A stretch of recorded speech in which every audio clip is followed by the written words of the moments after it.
السلام عليكم متابعيني الأعزاء، حالكم شو أخباركم؟ أحييكم من قناة أم هنودة، قناة المتواضعة لتقديم أشهى الأطباق الخليجية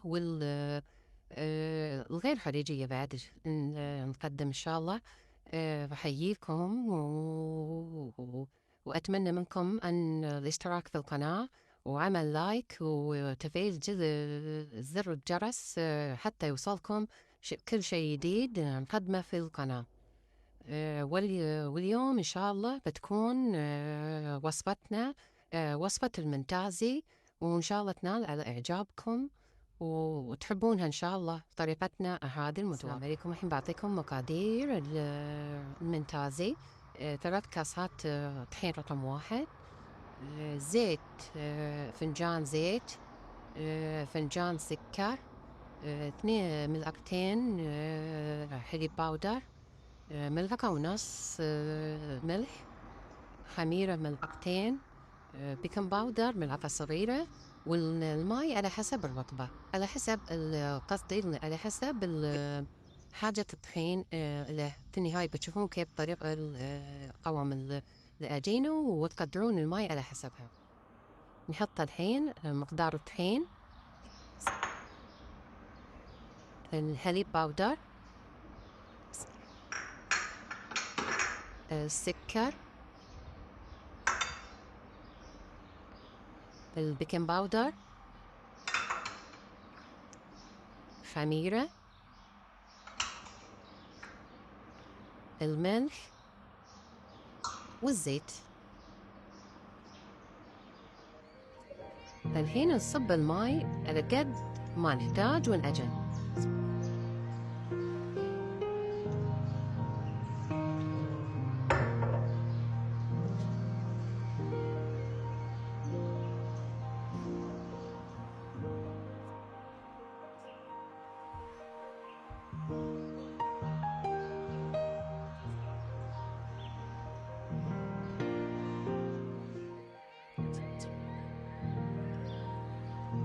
نكمل عجينة الحين، نزيد الماء تدريجي شوي شوي لين نكتفي نشوف المقاوم اللي نحن نبغيه.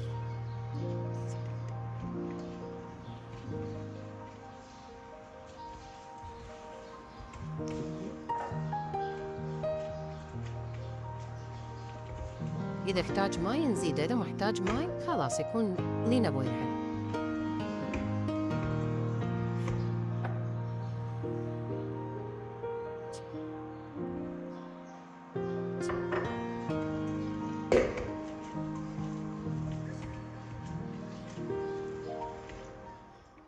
استمر في العجن تقريبا دقيقتين أو 3 دقايق كذا، وخلاص نخليها من بعد ما نعينها نخليها تتخمر نص ساعة تقريبا.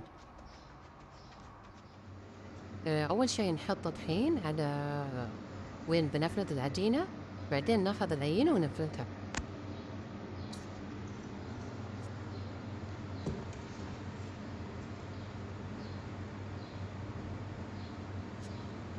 بعد ما تخمرت ناخذ منها، مو كلها، ناخذ منها بعض العجينة ونفردها.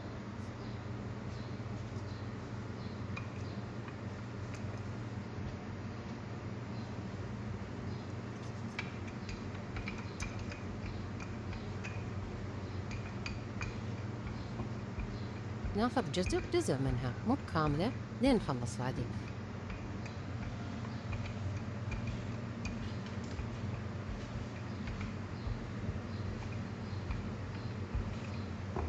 بعدين نبدأ بتقطيعها مثلثات.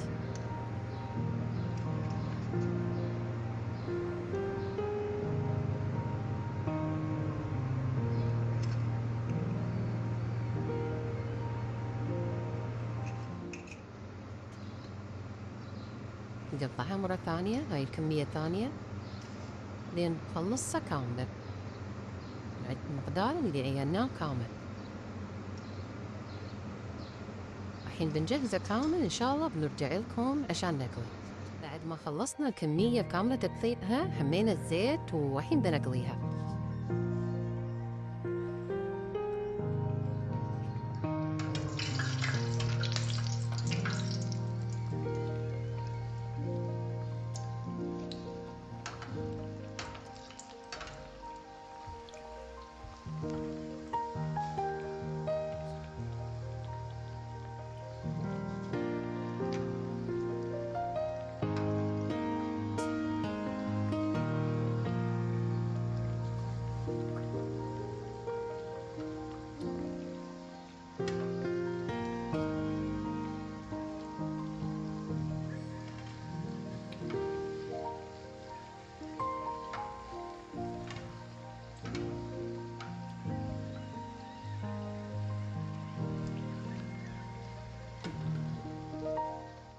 لونها بعد القلي تكون كذي، خلاص من كل لونها تجي نطلعها ونحطها في المصفاة يصفى عنها الزيت. بعدين بعد ما خلصنا حليتها بحليب مكتف، وتقدرون تحلونها بأي شيء تبغونه، عسل أو دبس التمر، أي شيء تبونه تحطونه، سكر اللي تبون تحلونها به تحلونها به.